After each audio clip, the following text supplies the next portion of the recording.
In the last video, we have discussed about matrix, but some of the things required to confirm all these things. First thing is the OC, then we have the OC plus the bubble diagram, and then we did the bubble diagram, and we talked about adjacency matrix, criteria matrix with the requirement list.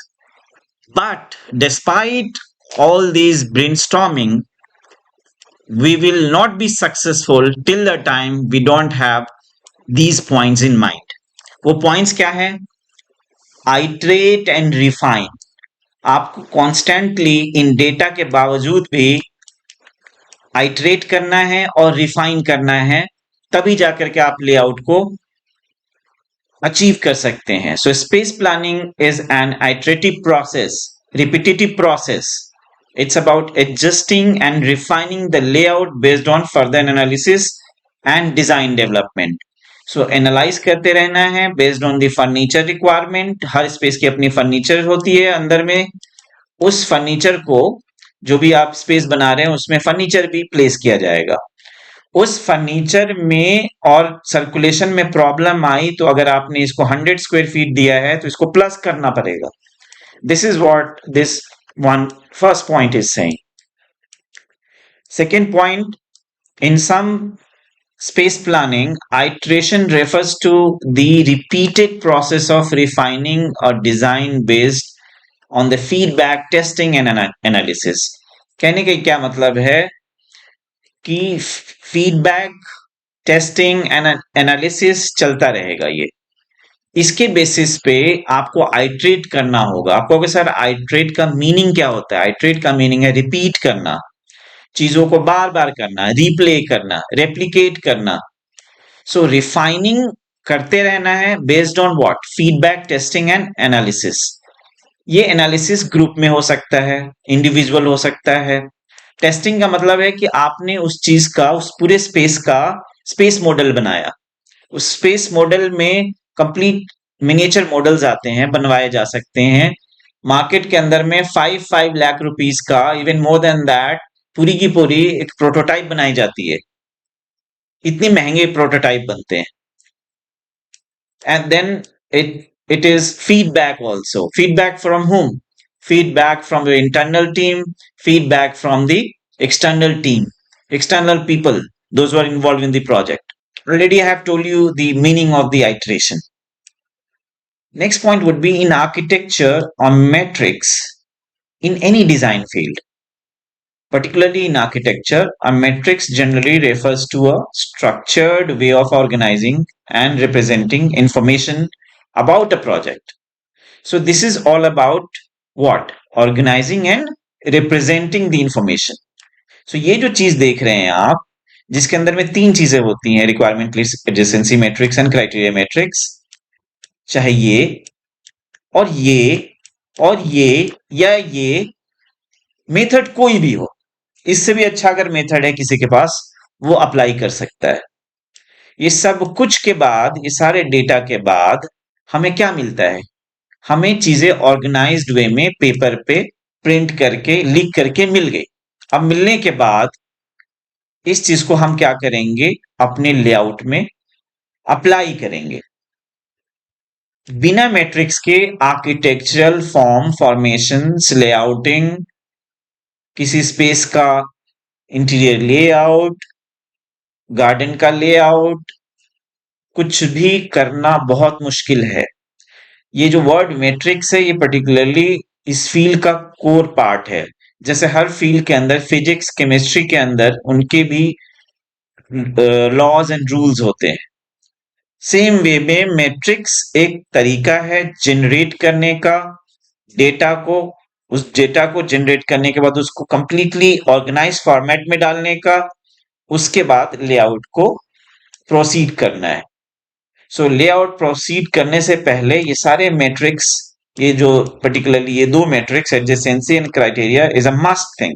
अब अगले point को हम discuss करेंगे, space requirements. So space requirements, जैसा कि यहाँ पे feed किया हुआ है, यहाँ पे भी फीड किया हुआ है. ये कैसे पता चलता है कि हमें इस पर्टिकुलर फंक्शन के लिए इतना रिक्वायर्ड है?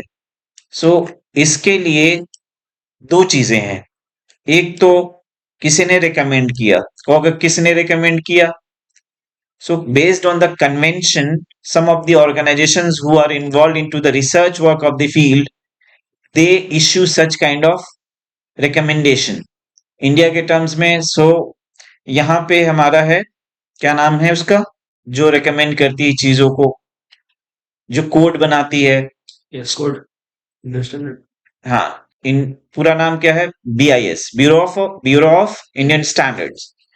सो वो स्टैंडर्ड ऑर्गेनाइजेशंस है। कई सारी चीजें जो हम स्पेस के टर्म्स में यहाँ देख रहे हैं, ये ज्यादातर out of the country bodies हैं जो रिकमेंड करती हैं, या कोई रिसर्च ऑर्गेनाइजेशन है, या कोई फॉर्म है जो ऑलरेडी इस फील्ड में 20 ईयर्स, 30 ईयर्स, 50 ईयर्स, 200 ईयर्स से काम कर रही है।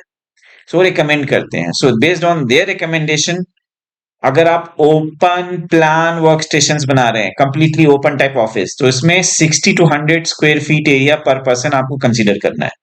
ये रिकमेंडेशन है। आप बोलोगे सर मुझे रिकमेंडेशन पे नहीं जाना, तो उसका एक मेथड अलग होता है। उस मेथड को कहते हैं थंबनेल स्केचिंग। आप कंप्लीट थंबनेल स्केच कर लो, हर चीज का थंबनेल स्केच बनाओ। It's time taking, painful process, but it's very accurate.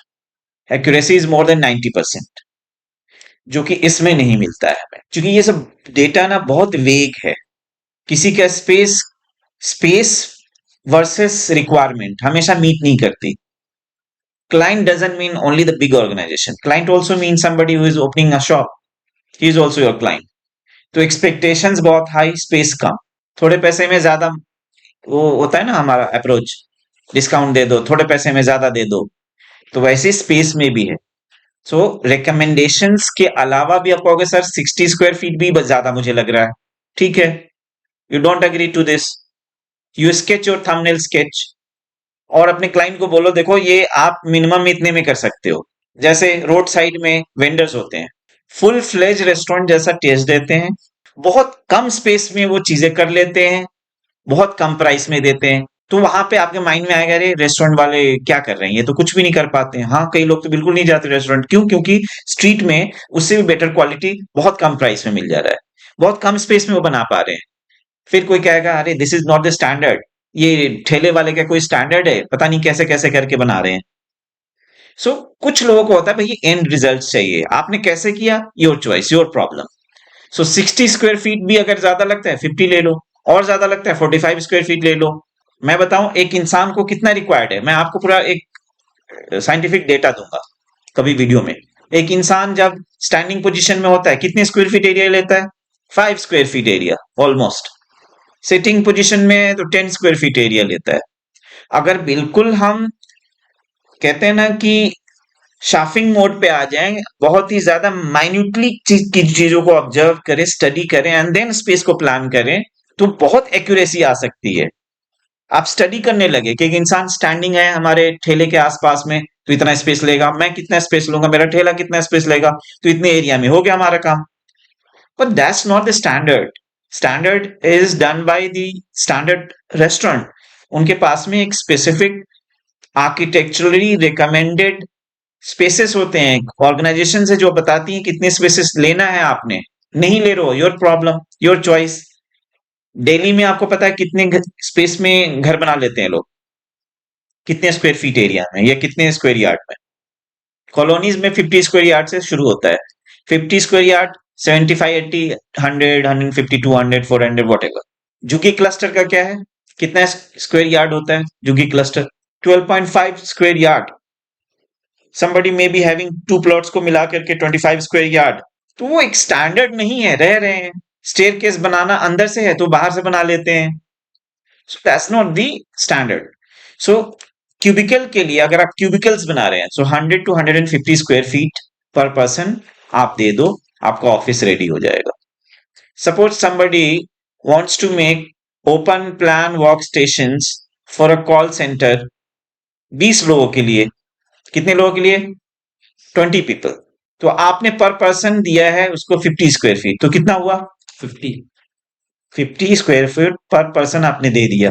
20 लोग हैं, तो कितने स्पेस में बन गया, 1000 में। वहां उसको बताना है क्लाइंट को देखो प्रॉब्लम होगी यहाँ, आपने कहा कि एडजस्ट कर दो, मैंने कर दिया कि रिकमेंडेशंस को फॉलो करना है, क्योंकि ये फील्ड ना कन्वेंशंस पे भी चलता है।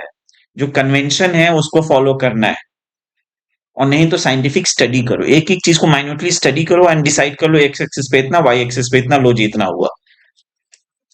अब बात करेंगे प्राइवेट ऑफिसेस की। ये बहुत वैलिड रिकमेंडेशंस हैं, इसको आप ध्यान में रखें। स्मॉल प्राइवेट अगर आपका ऑफिस है स्मॉल, तो 90 to 150 square feet per person देना है। मीडियम है तो 150 टू 250 स्क्वायर फीट देना है। लार्ज अगर प्राइवेट ऑफिस है तो 200 to 400 square feet per person आपको देना है। कॉमन एरियाज, अब कॉमन एरियाज के लिए क्या होता है कि एडिशनल आपको लगभग 20% टोटल स्पेस का, मीटिंग के लिए, ब्रेक रूम्स के लिए, रेस्ट रूम्स के लिए, किचनेट्स के लिए आपको देना है अलग से। इफ यू डिसाइड कि मुझे स्मॉल प्राइवेट ऑफिस बनाना है तो आप 100 फिक्स कर लो पर पर्सन, 100 स्क्वायर फीट, प्लस उसका 20% आप डिसाइड कर लो इन सब स्पेसेस के लिए। ये रिकमेंडेशंस मैंने भी दिया था, ये वाला मुझे ये बहुत रीजनेबल लगता है कि सबसे छोटे पोजीशंस को 40 स्क्वायर फीट के आसपास दो। हालांकि 25 में भी काम चलेगा, 30 में भी चल सकता है, 35 में भी। 40 इज प्लस साइज। उससे ऊपर का पोजीशन 80 स्क्वायर फीट दे दो, उससे ऊपर का पोजीशन 120 दे, उससे ऊपर, ऐसे करके आप कर सकते हो।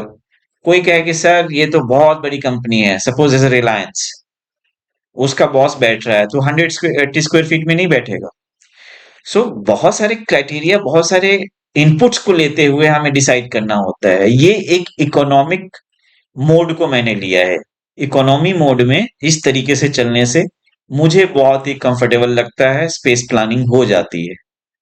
कहीं कहीं पे 90 की जगह पे 80 की जगह 90 आ गया, 120 की जगह 110 आ गया। ये आइटरेशंस अलाउड है। आइटरेशंस एंड रिफाइनिंग, इस लाइन को अगर आप याद नहीं रखोगे तो आप स्पेस प्लानिंग नहीं कर पाओगे। You will always be stuck. दुनिया के किसी प्रोफेसर के पास चले जाए आप, कोई भी आपको इसका सॉल्यूशन नहीं बता पाएगा। क्यों नहीं बता पाएगा? क्योंकि वर्ड खुद ही कह रहा है कि you need to iterate and refine and refine and refine, repeat and refine, repeat and refine, till the time you don't reach to a satisfaction level while doing these kind of adjustment। ये जो adjustment कर रहे हैं ना, इसमें आप दिमाग लगा रहे हैं, first time, second time, third time कर रहे हैं, that's why it's very tricky for you. आप 1000 टाइम्स, 2000 टाइम्स, 5000 टाइम्स करने के बाद आपको ये, you will be at ease on this kind of stuff. वो कैसे? आप बीएफए कर रहे हो मान लो किसी कॉलेज से, bachelor of fine arts, first time आया आप, वहां पे तरह तरह की चीजें, एक्टिविटीज होती है जिसमें सेल्फ पोर्ट्रेट होता है, एक पोर्ट्रेट होता है, किसी को देख के बनाना होता है, सीनरी होता है। पोर्ट्रेट बनाने के से पहले उनके भी लंबे कोर्सेस होते हैं। पोर्ट्रेट बनाने से पहले पता है कितनी प्रैक्टिस कराते हैं? कितनी कितनी स्केचेस बनवाते होंगे? You guess. 100, 1000, 5000, कितनी स्केचेस बनवाते हो? काउंटलेस। उनके टारगेट्स दिए जाते हैं कि आप इन अ वीक से 100 स्केच लेके आने हैं, 200, 500 स्केचेस लेके आने हैं। So students, what they do, they go to the railway station, on the platform they sit overnight, पूरी नाइट बैठते हैं। उनको पूरा टारगेट पूरा करना होता है, आउटलाइंस बना के, स्केचेस बना के, जो स्टैंडिंग पोजीशन में कोई वॉक कर रहा है, कोई ट्रेन आके लगी है, जो भी सिचुएशन है उसको एक तरह से स्नैप कर रहे हैं, उसको लाके सबमिशन में देते हैं। ये प्रोसेस कई कई महीनों तक रिपीट होती है, तब जाकर के वो क्या कर पाते हैं, एक पोर्ट्रेट बना पाते हैं। हमने तो फर्स्ट टाइम किया, सेकेंड टाइम किया, थर्ड टाइम किया, 4 टाइम, 5 टाइम्स, इससे क्या ही अचीव कर लेंगे आप? You need to really keep on working, keep on working. देखिए, अगर कोई मान ले कि सोक्रेट्स हुआ तो अलेक्जेंडर भी हुआ, प्लाटो भी हुआ। आज मेरे से आप नॉलेज ले रहे हैं, गेन कर रहे हैं, कल को मैं आपकी बातों से अग्री कर सकता हूं जब आपने मेरे स्टैंडर्ड्स को भी लिफ्ट करके बोला कि नहीं सर ये सॉल्यूशन हो सकता है। एकेडमिक्स है, कोई भी आके सॉल्यूशन दे सकता है, कह सकता है कि नहीं ऐसे नहीं ऐसे हो सकता है। ये देखिए, मैंने पूरी लाइफ में किसी को नहीं देखा कि ओसी बनाता है, ऑर्गेनाइजेशनल चार्ट, उसके बाद वो बबल बनाता है। ये मैंने अपना इन्वेंट किया, मैंने किया है, ये कोई दिखा दे कि नहीं आपने नहीं किया, किसी से आपने नकल किया है, ना किसी बुक में पढ़ा है मैंने, ना कहीं से कुछ, मैंने खुद से इन्वेंट किया। कोई और लेके आ सकता है कि सर और भी ऐसे मेथड हम अपनाएं, so this can be sorted better. So yes, welcome, but it's a very humongous process, बहुत ज्यादा एफर्ट्स लगता है। सो इसीलिए इस लाइन को भूलना मत, iterate and refine. On this note, I'm ending this video. Thank you very much for watching this video.